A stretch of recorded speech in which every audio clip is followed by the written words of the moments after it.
नमस्कार। एक बार पुनः स्वागत है आप सभी का हमारे चैनल में। हम सुन रहे हैं डॉक्टर अशोक शर्मा जी द्वारा लिखित सीता सोचती थी। आइए आज सुनते हैं भाग 3 अपनों के मध्य। थोड़ी देर में ही यज्ञ स्थल आ गया। सीता ने पाया राम सचमुच बहुत अधीरता से उनकी प्रतीक्षा कर रहे थे। सीता को देखते ही वे उनके पास आए और बोले, आए। विवाह के बाद से सीता राम से इतने लंबे समय के लिए दूर नहीं रही थी। आज वर्षों बाद एक बार फिर राम का स्वर सुनकर उन्हें बहुत अच्छा लगा, किंतु साथ ही उन्होंने इसमें छुपी वेदना को भी महसूस किया। उन्हें लगा उनके हृदय में कुछ हुआ है। उन्होंने चारों ओर दृष्टि डाली।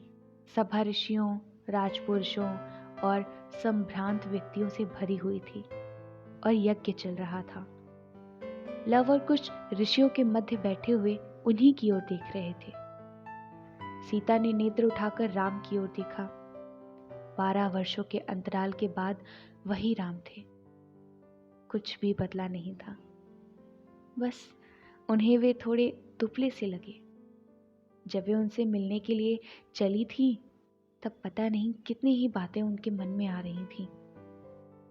उन्हें महसूस हो रहा था कि इन वर्षों में उन्होंने कितने भी मोह त्यागे हों, किंतु राम की कुशलता की चिंता सदैव उनके मन में थी।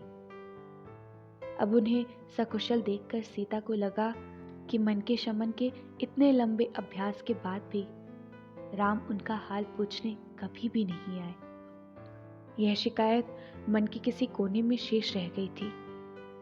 वाल्मीकि आश्रम में रहते हुए अक्सर उन्हें लगता था कभी राम मिलेंगे तो वे उनसे यह प्रश्न अवश्य पूछेंगी, किंतु आज राम को सम्मुख पाकर और उनका धीर गंभीर स्वर सुनकर वे ये शिकायत बिल्कुल ही भूल गईं। उन्होंने पूछा, कहाँ? मेरे साथ? लव और कुश उन लोगों की ओर ही देख रहे थे। राम ने संकेत करके उन्हें भी बुलाया। सीता देख रही थी राम के स्वर में अनुरोध है, आदेश नहीं। यह उन्हें असहज लग रहा था। राम सबको लेकर यज्ञ में बैठ गए। उन्होंने देखा लव और कुश बालक होते हुए भी मंत्रों का बहुत ही शुद्ध उच्चारण कर रहे थे।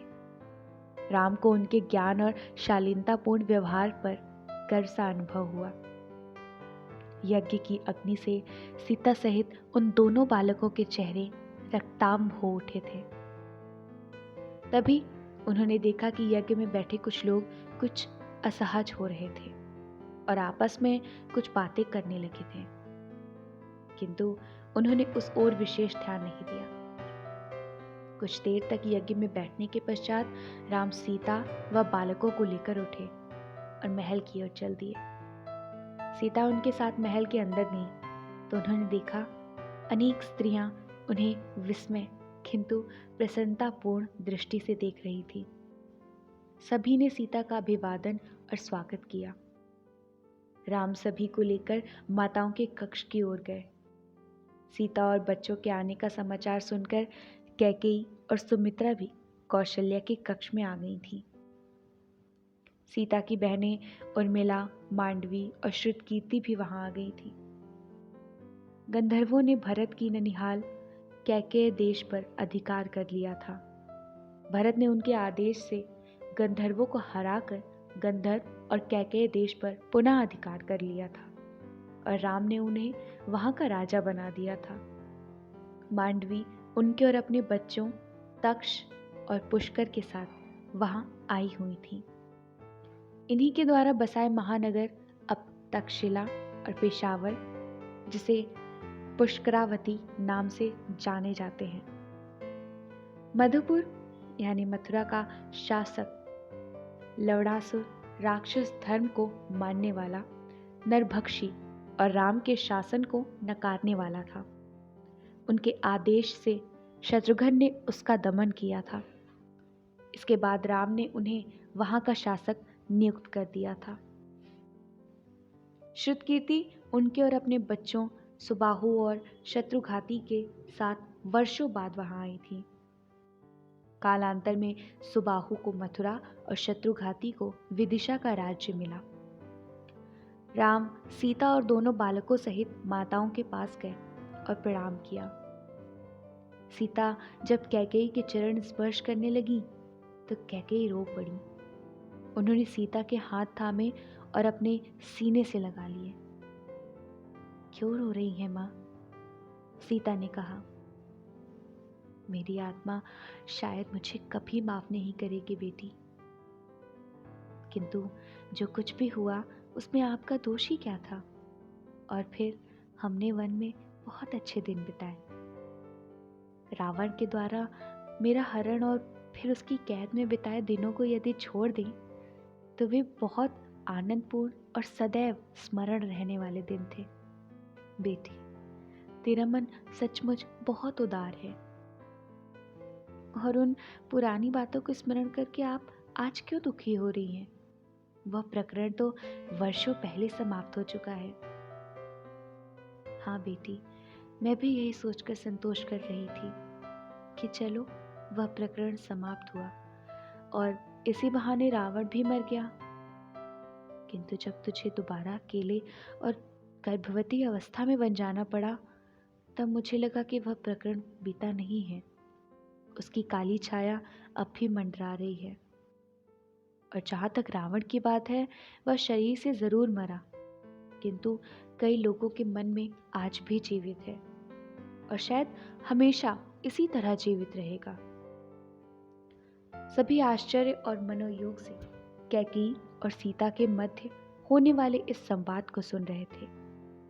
कैकेयी ने थोड़ा रुककर पुनः कहा, और सीते, परिवार में किसी एक व्यक्ति का भी दुराग्रह पूरे परिवार पर कितना अधिक भारी पड़ता है। यह भी इस कैकेयी के दुराग्रह से ही बहुत अधिक स्पष्ट हो जाता है।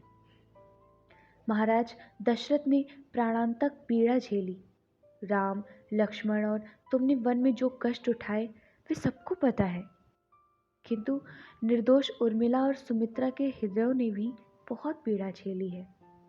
इनका दुख इसलिए भी और बड़ा हो जाता है कि इन्होंने पूरी तरह मौन रहकर ये सब सहा है। दीदी, मेरा पुत्र लक्ष्मण राम और सीता के काम आया, यह मेरे लिए अत्यंत गर्व और अत्यधिक संतोष का विषय है। अतः यदि आपके मन में कहीं भी यह हो कि आपने मुझे कभी भी कष्ट पहुंचाया है तो कृपया इस बात को मन से निकाल दें। फिर मेरा एक पुत्र और दोनों बहुएं तो मेरे पास ही थी। सुमित्रा ने कहा। सीता ने भी कहा, माँ, आप दुखी मत हो, हमारे मन में आपके लिए आज भी आदर भाव ही है। यह तेरा बड़प्पन है बेटी, कैकेयी ने कहा। राम, जो चुपचाप सब कुछ सुन रहे थे, बोले, अच्छा, मैं जाने की अनुमति चाहता हूँ। यज्ञ स्थल पर लोग मेरी प्रतीक्षा कर रहे होंगे। हाँ बेटे, तुम जाओ, कौशल्या ने कहा। राम के जाते ही सीता की बहनों ने उन्हें घेर लिया। बहुत सी बातें चल निकली। बातों बातों में सीता ने उर्मिला से कहा, उर्मिला, श्री राम तो अपने पिता की आज्ञा मानकर वन चले गए थे और मैं उनकी पत्नी थी, इसलिए उनके साथ जाना मेरा धर्म भी था और सुख भी। किंतु लक्ष्मण ने तो अकारण ही वनवास का कष्ट झेला और उन्होंने भी चलो अपने भाई का साथ देने के लिए यह किया, किंतु तुमने तो अकारण ही 14 वर्षों तक जो मानसिक संताप सहा, उसकी कल्पना भी मुझे विचलित कर जाती है। दीदी, मैं इस परिवार की इकाई हूँ। इसके सुख दुख में साथ देना मेरा कर्तव्य बनता था, और मेरे लिए तो चलिए पति साथ में नहीं थे और वे अपनी भाभी और भाई की सेवा कर अपने कर्तव्य का पालन कर रहे थे, इसलिए मैंने उस विरह को सहन किया। किंतु बहन मांडवी के बारे में सोचकर मेरा मन बहुत विचलित हो उठता है। जेठ भरत जी ने 14 वर्ष जिस तरह पीड़ा में बिताए, लोग उसको भी श्रद्धा से स्मरण करते हैं, उन्हें महान बताते हैं, और यह बात कहीं ना कहीं उनकी पीड़ा को कम करती होगी। किंतु बहन मांडवी ने जो पीड़ा इतने वर्षों तक झेली वह अकथनीय है और शायद उपेक्षित भी।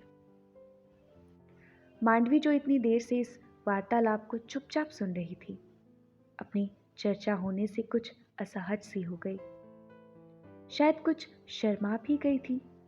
तभी उर्मिला ने कहा, हम सब इतनी देर से अपनी अपनी पीड़ा की बात कर रही हैं, किंतु मैं आप सबको कुछ और भी दिखाना चाहती हूँ। क्या? सीता ने कहा। मेरे साथ आए, उर्मिला ने कहा। तो सीता, मांडवी और श्रुतकीर्ति उनके साथ हो ली। लव व कुश भी साथ जाना चाहते थे, किंतु कौशल्या ने स्नेहपूर्वक उनके हाथ पकड़कर अपने पास बैठा लिया। बच्चे रुक गए। उर्मिला सबको साथ लेकर महल के पिछले भाग में पड़े खाली स्थान पर पहुंची।